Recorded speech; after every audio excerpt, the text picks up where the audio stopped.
Going 8 o'clock now, the Big Breakfast Show on Southside FM 107.2, www.southsidefm.com. We have on the line Kenny Maistry. Very good morning to you, Kenny Maistry. What it is, Miss Hampton, what it is, man. You know what? We were talking off air literally just before we could put you live. And both Revati and myself looked at each other and we're like, are you ready? Because out of all the interviews we did, we're most nervous about this one because you are radio godfather. Why?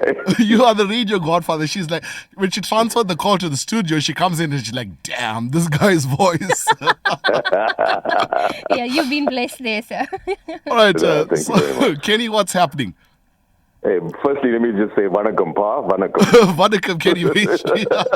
It's so good to have you here because I promise you, Thanks, just off the tangent, I was listening to your Sunday show, right? Yeah. And I had the PVR in my hand, the remote for the PVR, because we can only listen to you there. And in my hand now, I'm pressing the rewind button because your links were so flawless. I was like, oh my goodness, I want to hear this again.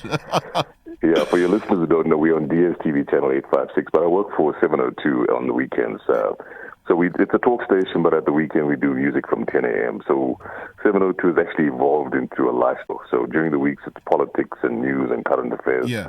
But, people need to have a break from all of that. So at the weekend, we come in and soothe people's souls. So we play the best of the 80s and 90s, old school. Saturday, more up-tempo vibe. Yeah. And then Sunday, like you mentioned, it's soulful, so it's laid back, slow jams, that kind of thing. Yeah, no, when I was listening, I was like, I want to rewind this because I want to listen to it again. I was actually waiting for your links. Anyway, Kenny Maistry, you're an individual that requires little or no introduction, a godfather of the airways. So how exactly did you start your radio career? I think it all started back in the 70s when my mom used to listen to Springbok radio and, all the serials they used to have back then. And then in the afternoons, it was geared towards kiddies programming. So we had the Smurfs, Jet Jungle, there's a whole lot of shows there. And in the afternoon drive, a guy called David Gresham used to present it. So that's when my love for music started. And, even though I was raised Christian, we used to go to Tamil school during the week and then Sunday school on Sunday. But unfortunately, I didn't finish Tamil school. I think I quit somewhere in primary school. So my Tamil is very limited. And I do regret that because it's always good to know your mother tongue. I mean, both my ayahs were Telugu and my tatas were Tamil speaking. Right. And my dad, insisted that we should still maintain some sort of contact with our culture. Yeah. So, we grew up listening to stations like Radio Truro and Lotus FM later, obviously, with the SABC. But before all of that, there was a guy called Jagadithan Deva who used to do South Indian classics on a Sunday morning. So before we went to church, we would listen to Uncle Jagadithan Deva on the radio. And back then, he was the first Indian dude on radio, on like SABC radio stations. This is before SABC launched Lotus FM. So, there's been an appreciation for Western music, if I can call it that, African music, Bakanga, Istatamia, stuff like that, as well as R&B and soul and dance. And so I have a wide ranging. And then, of course, with the Capital Radio influence, pop and rock became part of my diet as well. So, it all started with being a radio listener. And then on campus, high school, in 1986, the Commodores had just released The Night Shift. This is after Lionel Richie had left the group and J.D. Nicholas joined them, the dude from the UK. He was the lead singer. And we were having International Youth Day, and we had a campus, I keep saying campus, well, I'll get to that, high school youth day, and we had a mobile disco. So there was a guy called Star. He had a disco, and he was playing the music, and I was the DJ or the host, and we were doing shout-outs. So that's where the radio bug really, but I got to experience the magic of radio. And then watching TV, we had a TV series back in the late 70s, early 80s called WKRP in Cincinnati, and Johnny Fever and Dr. Johnny Fever and Venus Flytrap used to do the late night show. So his style of presentation was pretty much like the late Oscar Renzi and Treasure Shabalala, now known as Treasure Nkosi. So that's where the foundational stuff happened. And then when I got to campus, I joined the campus radio station at the University of Durban Westville and Auto X Radio. So that's where I got into radio in the early days. All right, Kenny, your list of accomplishments and achievements are absolutely phenomenal. So I'm just reading out your bio here, and you've been on Capital Radio, you've been on Hi-Fi Stereo. 947 is by far the GOAT. And you've been on Metro FM, Hi-Fi Stereo again, and now currently on 702. You've also done field presenting on 50/50. EastNet. That's a name I haven't heard in a long time, but you were there. And then I struggled there because my pronunciation wasn't the best. No, it happens. I promise you. And then you've also emceed concerts for the likes of Celine, Dion, Lionel, Richie, and a host of others. So tell us, which one of these is your standout moment? Well, when it comes to radio, obviously, 30 years ago, on the 25th of July, so it's just like 30 years and a month ago, in fact, I did my very first show on Capital Radio. I mean, that was the station I fell in love with, and, that was my incubator station. And then after Capital closed in 96, I moved up to Joburg in 97 February, and I was knocking on doors. People were losing my demo tapes. I mean, 947 back then, known as 94.7 Hi-Fi Stereo. Yeah. They had lost about 3 or 4 of my demo tapes. Metro was they had me in training, but they were looking for a female Indian or colored DJ from KZN to consolidate their secondary market outside of Joburg. And at the time, there was no female DJ that they could find, Yeah. So they settled on me. I don't think they settled on you. They actually made a good investment in you, I think. Yeah, they settled on me because I wasn't female. Because with the current situation, I could have identified. But anyway, they settled on me, and the rest is history. So I guess joining Capital and then Metro FM, because Capital was the incubator in terms of creativity, but Metro was the one that launched me into millions of households and made me a household name overnight. And I'll always appreciate that, in terms of Metro FM. And in 947, I mean, that's where I learned the business side of radio. I used to shadow Jeremy Mansfield, who sadly is diagnosed with stage 4 again, cancer. I think it is, isn't it? Yeah, it's sort of come up again because in 2010, that's when he retired as well from 947 because of the leukemia. But I used to shadow Jeremy and just check out how he handled clients and stuff. And then in 2009, I went back to Metro FM at age 40 and did the breakfast show. And in terms of career highlights, I suppose that is the ultimate for commercial radio in South Africa. And within 2 years, by the grace of God, we tripled the listenership. Average quarter-hour listenership went from about 284,000 to 1 million. And overall, I think the station had about 4.5 million. I mean, being on the breakfast show on the mighty Metro must have been something for you. Yeah, look, I mean, that was a glass ceiling breaking moment in terms of what happened back in 97 when I did the Midday Mother Mix from 12 to 3. And then that show just blew up, man. I don't think I was ready for it, and the kind of reaction that I got from all listeners, not just, the Indian community, because the Indian community in KwaZulu-Natal, especially Durban, loved Metro FM. They loved the late Bob Mabena and people like that. So, Vusile Tswala as well. So, Metro always had a strong following in the Indian community in KZN, and whenever Bob came down to do gigs, especially at Club Zoom, etc., the Indian people would rock up and support him, and he always had that strong following. And then, doing the breakfast show at Metro for me was just like the ultimate. That can never be taken away from me, even though some people, that is, at the SABC try to sort of discount it. But, God was gracious enough to give me that opportunity, and I took it. I ran with it. No, definitely. Revati's got a question. Yes, for you, I don't know, Kenny, if I should Stop just blushing. Stop blushing. You don't know. You should see her face. Listening. You should see her face. I don't know if I should just keep quiet and be a listener or just continue my job as I an promise RJ. you, Kenny, she's mesmerized with the voice. And the comments I'm getting from the listeners, WhatsApp, we're going to ask you about that as well. The WhatsApp line is going off the hook here at the moment, and everyone is just Kenny Maistry's voice. Wow. Yeah, so that is my problem. I'm listening to you and I'm like, should I ask? So should I just keep quiet because I don't sound as good? All right, go for it. Okay, Kenny, you're an inspiration, especially for those that want to be a part of radio. But I've heard now that you've studied your BSc in psychology, and you have explained that you've also, been part of radio when you were in campus. How do you actually balance that, with the psychology degree and your profession, as well as with your passion, which is radio? Look, I'll be honest with you, I was a punsalite. I never went to lecture. I was basically doing a BSc because I self-sabotaged myself. Back then during apartheid, if you wanted to get out of a working class situation, your career options were limited, and it was doctor, lawyer, or teacher. And I told my parents I wanted to become a doctor, but I think subconsciously I was just self-sabotaging. So my matric results weren't the best.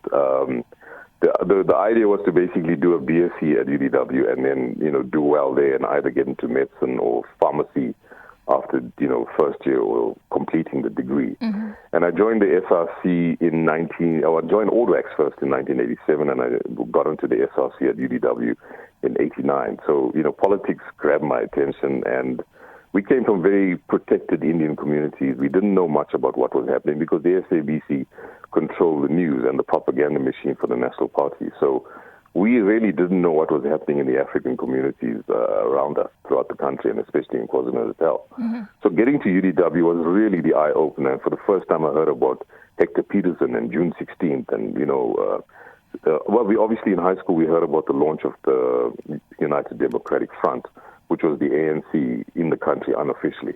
Mm-hmm. And, on campus, that's where my political awakening took place. And realized that the Indian community actually played a major role in the struggle for liberation in this country. Although there was the tri-camp system, which the apartheid government imposed on us, but the majority of our Indian community rejected that and aligned ourselves with the black majority or African majority at the time. So those were really the days that really opened my mind in terms of what was happening in my country. And yes, I did neglect my studies, and I was studying a degree that I shouldn't have really. And that's why when I had 8 out of 9 credits and I quit university, I got into radio. But I went back and completed my BSc through UNISA. I switched, my intended majors were biochemistry and chemistry. Okay. I got biochem, but I went up to Chem 2 and I quit. And then I decided to do a different major, which was psychology, which, paid off in the end because when it comes to understanding people and communication, I mean, like, I was picking up the fact that you're blushing in your voice. That was on tone. This gives you insight, in terms of human behavior. So no, definitely. I've applied that subconsciously in my broadcasting. No, definitely. Yeah. That is why I was very interested when I did see your qualification, is because for me, psychology would have definitely helped you in radio. Yeah. Look, I mean, ideally, I should have done a BA in, say, communication and media studies. But, our options back then were very limited as well. Yeah. But, look, I've got the BSc, but I'd like to go back and just maybe finish the BA and maybe do those majors, because communication, I went up to communication too. But imagine having a BSc and a BA. That's like unheard of, but it pretty much sums up me and why I'm in radio, because radio, there's a science to it in terms of the technical, the broadcast frequency and the equipment, etc. But, you can have all the great equipment in the world, but if you don't have the creative side of radio, and that's where the arts kick in. Yeah. So, it's a good combination and blend of both science and art, and that pretty much sums up who I am as a person. No, I agree with you. You can have the best equipment, but you have to be a bit creative with it. Now, Kenny, I'm just looking at your resume here. What was it like meeting Lionel Richie and Celine Dion? Uncle Lionel is the man. Imagine to call him Uncle Lionel. Yeah, no. When I met him, I was at 947 doing the mid-morning show, which was the second biggest show on the station. And I was like starstruck, man. And Darren Simpson-Wackett, we started off our careers at Capital together, and he was on the breakfast show at the time with Jeremy. Yeah. And he introduces me to Lionel, and I couldn't say much because, I mean, Lionel formed the soundtrack of my life back in the 80s in high school because he had just left the Commodores. And, I mean, songs like Hello, Running with the Night, Dancing on the Ceiling, Ballerina Girl, it had such a huge impact on me. And, I was very starstruck. And meeting Celine Dion, even her later husband, Renee, and the Canadians are just amazing people. They're so friendly, down to earth. They're very engaging. So, as an example, we were in backstage and having something to eat, and Renee and one of his colleagues were sitting down. As we walked past them, they put their cutlery down, looked us in the eye, and greeted us. And Celine was the same. When she talks to you, she looks at you. She looks you in your eye and into your soul. And that's something that I find very rare, especially in terms of Western culture. So that was just amazing and so down to earth. And her handlers kept telling her, okay, you need to go now, you need to go. But when she's in the moment talking to you, it's just you and her, and that was amazing. All right. Now, you've been in broadcasting for many, many years, Kenny. How do you balance that private and public life? I think it's important to know the difference between private and public. So my private life stays private. Mm-hmm. And, when I'm on air, listeners get to know you to an extent because you become a friend. And I've been on radio for over 3 decades. I've got listeners from the age of 5 to 75, So it's generational as well. And you do reveal stuff about yourself and your family on air, but not everything. And, the reality is that when we're on air, we're in a good zone. It's our space to be creative, etc. But, listeners don't know the tough challenges you go through, the challenges you have as a parent or a spouse, etc. So, those are side aspects of my life that I don't always share. When it's relevant, I do, especially if it can inspire others. But, I'd like to keep my private life private. And my girls grew up not knowing that I was Kick-Ass Kenny. It's only now in high school and post-high school that they're finding out, so Dad is actually the guy that's mentioned at the end of the AKA song, All Eyes on Me, when Dalia's raps about the old school DJs. And then from there, it's like they and their school friends and even my friends' children, now they play that song all the time when they get together. But for them, obviously, they don't know about that era of radio in South Africa. And I'm glad because my girls see me as daddy first, as opposed to Kick-Ass Kenny. All right. No, that's nice. What are you currently working on, Kenny, besides being on radio? So you're on radio in the weekends, but on the during the week? Well, my full-time job is being a father to my girls. My daughters live with me. I'm a single dad. And, that's my focus. Jordan is in matric, so she's busy with prelims. Yeah. And Shannon's working now. So, but, I'm there to support them and make sure that they are empowered as strong, educated, and confident women. And, those are the kind of women I'm raising. My book, I was hoping to have released it on the 25th of July to mark the 30 years, but it didn't happen. I was writing about stuff, in the period of 2017 around that. And that was one of the toughest years in my life because my dad was diagnosed with stage 4 cancer, and he passed away in that year. And I was also separated in that year. So, when you're dealing with stuff like that, it can be a bit taxing on your emotions and your thoughts. So, but I need to get that out of the way. Not out of the way, but I need to now finish it and at least get the first draft done. Hopefully I'll be able to release it either towards the end of this year or early next year. Well, we'll be looking forward to that. And anything else you've got going on at the moment? No. I don't like to put too much on my plate. Yeah, just chill vibes. But look, there are a few things which I don't want to obviously talk about right now. Yeah, that's fine. Yeah, look, it's about reinventing yourself as a broadcaster and, capitalizing on opportunities. All right. Kenny, now we are literally a brand new radio station. Between myself and Revati, we've probably got about 8-9 months of broadcasting experience. Southside FM is now just entering its 4th month of broadcasting. So what advice would you give to us brand new broadcasters and those who want to pursue a career in broadcasting? Look, I think firstly, you got to love people and love music, especially if you're going to do music radio. And then, I think especially with the current generation of influencers and social media influencers, etc. People are very much into the hype and the fame side of radio or the fame side of anything, really.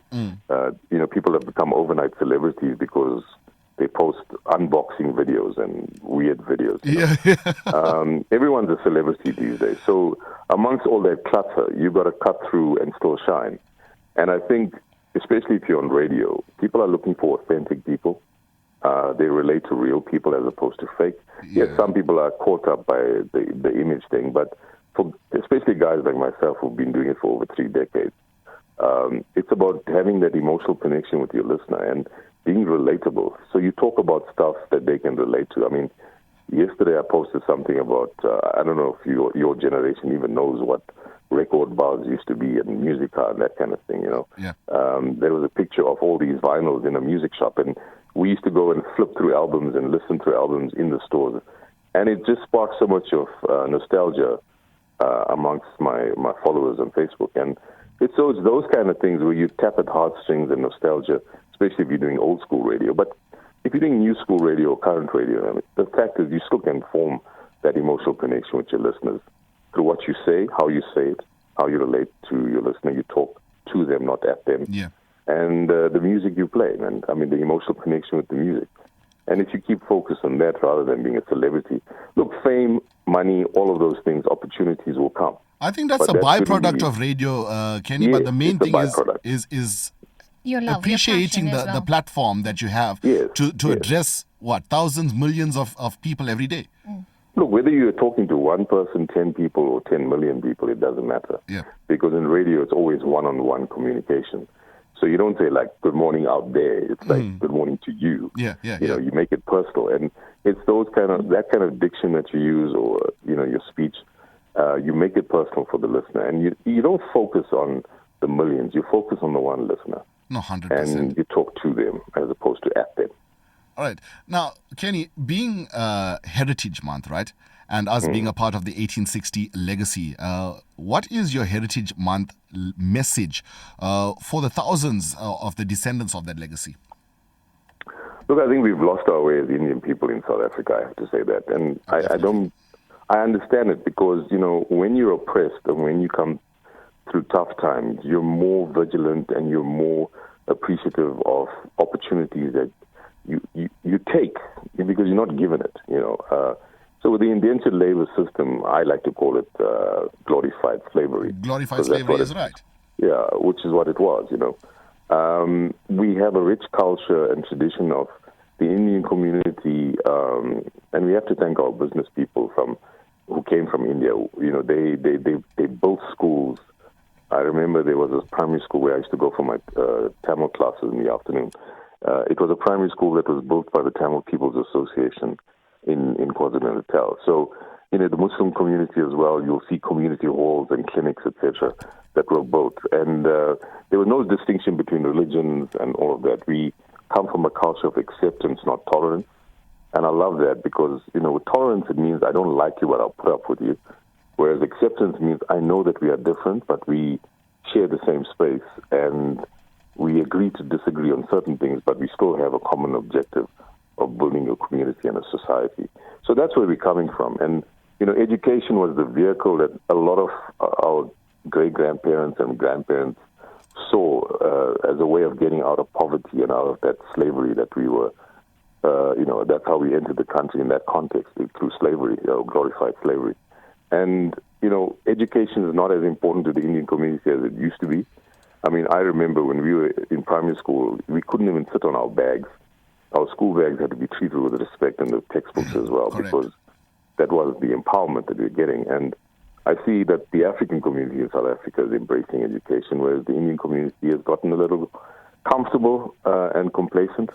But, we need to go back to who we were as a people. And because, look, whether you like it or not, you still have to make a contribution to society. And one of the ways of making that contribution is through education and through culture. No, 100%, Kenny. We have a few WhatsApps for you. The man, the myth. It's so good to hear your voice again. The voice is out of this world. All the best, Kenny. And then this one here says, Vanakkam, Mishanthan and Revati. Wow, Kenny's voice can relate to the radio and TV shows that he's talking about. Awesome interview with Kenny. Good morning, Mr. Maistry. Sound amazing. Keep up the good work. It's such a pleasure to listen to you, to continue to inspire. And then this one here is from one of our regulars as well. Kenny Maistry from back in the day. She remembers you from Capital Radio 604. And the voice is one thing she fell in love with, but the music, you knew your music really well, and that's what captivated her. And it's a lot of ladies here, Kenny. What's happening? Hey, I'm single moms. I'm single. No, but Kenny, you know what? Thank you so much for giving us your time and gracing us with your voice and your presence on Southside FM. We really, really do appreciate it. This was like a full circle moment for myself and Revati because It was very fascinating and especially for me. after listening to you on because I used to live up in Gauteng, so I should listen to the 947. The 702 bit, and we used to look forward to your Saturday and Sunday shows because it was our wind down for the weekend. Yeah. So thank you so much for coming, Kenny. Yeah, look, before I go, I just want to say you guys must just have fun, man. You know, radio is such a privilege to be on the platform. You never know for how long it's going to last. Yeah. And these days, you know, it's very limited. You know, people have careers of 10 or 15 years, and then it's done, you know. Yeah. So while you're on air, just have fun. But I think... And just have a good time, man. I think yourself, Ravi Naidu, Wackhead, you guys are doing a good job up there. You came from, Wackhead's now in Cape Town, but you'll all started in roughly the same place. Look, I mean, Capital Radio really was a breeding ground for awesome talent in this country. I mean, Just I, we were on campus radio together, and then, you know, when I got to Capital, sort of told them about him as well. And now he did the breakfast show on Metro and then Radio 2000. So, you know, we produce people like Lee Downs, Justice Namasola, Ravi Naidu, Alan Khan, myself. We were the last breed of broadcasters. Msizi Shembe is one of them as well. Yeah. So we were really privileged to learn from the previous guys like the late Kevin Savage, all that heritage that comes through Tony Blewett, Tony Morrell, Alan Pierce, Oscar Renzi, Treasure Shabalala. So I really count it a privilege, and I thank God for the opportunity because, you know, it's Capital has been gone since, you know, they took us off air in November 1996, and it's been off air since then. But the legacy continues, and hopefully, you know, we'll get to transfer some of that knowledge to younger broadcasters as well. 100%. I have to ask. Yeah. So, leave me alone, Mishantan. I have to ask. So, no, Don't you know, weird him out. I'm not weirding you out. You know, as I'm listening to you, sir, I'm thinking to myself, imagine if I had a co-host like Kenny. I promise you, I wouldn't actually say anything because I'd just like to listen. How did that? Were you born with that talent, with that voice, or did you train it to be that way? I think, look, in the Indian community, you know, we tend to speak from in a upper range of our voice. Yeah. And generally Indian guys sound more nasal. So I had to learn, well, I mean, it was my English teacher. So Mrs. Lawrence, when she was in school, she was schooled by English nuns. So, you know, they were very particular about pronunciation, enunciation, and all of that. And she was like that with us in school. So although I grew up in the Indian community, my teacher was very strict about the pronunciation. And then, you know, watching TV and all of that and CNN, I got sort of influenced by the American accent as well, and then the music you listen to and the movies. So you kind of find and locate your voice. So it comes with vocal training as well. I mean, You do the whole accent neutralization thing and all these things. Yeah, look, back then having an Indian accent on radio wasn't like the cool thing to do. Yeah. The Capital used to push for a mid-Atlantic accent, which was sort of halfway between British and American. And at that era of broadcasting, the mid-Atlantic accent was the one to go for. But having said that, man, I mean, you know, when I'm with my friends and with my family, I mean, you can hear the Indian in my accent coming out. We know people that are the same. You know, but when I'm with African people, I sound more black. When I'm with colored people, I sound more colored. So, you know, as South Africans, we learn to adapt our accents with our environment. And, you know, it makes it easier for communication. But at the core of where I am, you know, with the voice training, I dated a young lady who was in the drama department at UDW. So I learned a little bit about how to use my voice. And then Capital also trained us in terms of how to locate your voice. So, and as you grow over the years, I mean, that's what I love about radio and voices, is that it matures. So it's like fine wine, and it just gets better with age. Well, you are sitting in a Pinot at the moment, Kenny. You're sitting in that. Thank you for being that mentor to us. You know, it's an inspiration. Thank you, sir. Look, and at the end of the day, you don't have to have a deep voice per se. You don't have to sound like James Earl Jones to be on radio. I think it's about presence. You know, it's more about presence rather than resonance. I mean, look, having a strong, commanding voice grabs people's attention. There's no doubt about it. And people would rather listen to somebody who speaks with confidence and authority. And yes, a deeper voice tends to grab the attention. But, being a friendly person, warm and caring and passionate person, that will endear you to your listeners for many years. All right. Kenny, before we let you go, your email address, should anyone want to contact you for anything for that matter? Yeah, look, I do MC. I don't know what's happening, but lately I'm emceeing weddings and functions. A lot is wedding season. It's weird how, your income streams sort of change with time, because I haven't done voiceovers in ages, and I also do club gigs and stuff like that. And over winter, that just died down, and then emceeing at weddings has picked up. So it's kennymaistry@gmail.com. There we go. So all right. The thing is, I think you should add one more to it, sir, and just call it Kenny Maistry's School of Radio.